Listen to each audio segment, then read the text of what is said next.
Welcome to our 5 on 5. We're pleased to be joined by Ashley Lara, the Public Information Officer for Fire District 3, Jackson County, of course. Ashley, Good to see you again. How are you? Thank you. Good. How are you? I'm doing very well, thank you. So we had a pretty busy weekend in the last few days. What about, and now the fire season's over, does that put us more at risk and maybe we're getting complacent? So fire season has ended. That is lifted use restrictions, and burning is now open. Depending on the day, you still need to call into the Jackson County burn line. However, we have had some escaped piles. We can never quite predict the weather and the wind that's going to be picking up, and so making sure that residents have the proper tools and water nearby is really, really essential, and having a phone nearby too. So we have still had a couple fires. We're just out of fire season, so they've gotten enough precipitation to call it, but things are still dry in some areas, and we're still getting warmer temperatures.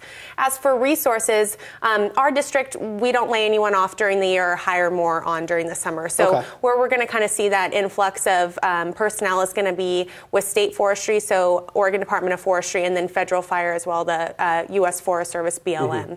So they're kind of winding down their seasons. They have started to lay people off for the winter, but they still do have crews available, and we've used them in the last week. Yeah, you guys have been very busy. So how would you describe this last fire season? Was it worse than expected, or what would you say? That's a funny question, because we get that every year, and there's all these predictions where they say it's going to be the worst fire season ever because we're in a drought, or it's going to be an easy fire season because we've got a lot of precipitation, and we just never know. This year was kind of interesting because we kind of started off a little bit strong, and then there was a pretty big lull, and then we went right back up to those triple-digit temperatures again, and we picked up a little bit. Probably historically, we didn't have as many acres burned in our district this year. However, in Oregon in general and surrounding areas, it was pretty active, and we had a lot of teams get dispatched out and go and assist those other areas. Okay, so I definitely want to ask you about kind of as we approach the winter. I know there's flue fires and there's space heater information. First, I want to take a quick break. Stay with us. We'll be right back.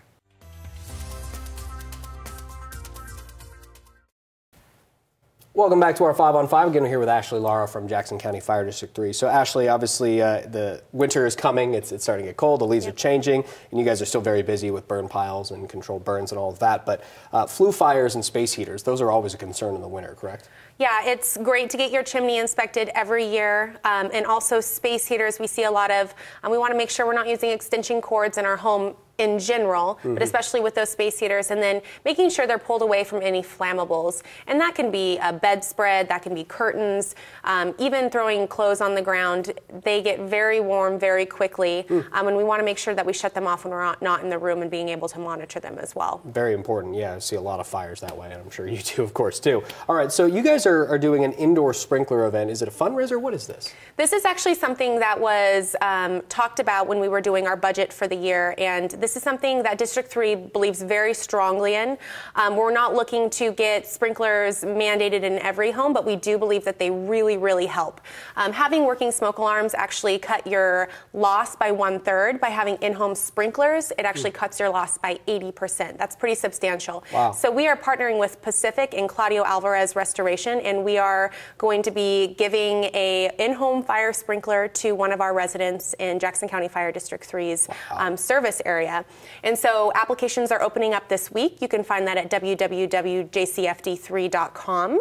And essentially you can and nominate yourself, or you can nominate a friend, and kind of just tell us why you think it's important to have a in-home fire sprinkler in your house. And candidates will be chosen on February 1st. Oh, very cool. That's exciting. Okay, and if anybody has any questions about burns or anything like that, they can find out more on your website as well? Absolutely. We have a burn permit that can be downloaded at any time, and it's good till the beginning of next fire season. Very good. Ashley, great to see you again. Thanks so much. Thank you so much. All right, stay with us. We'll be right back.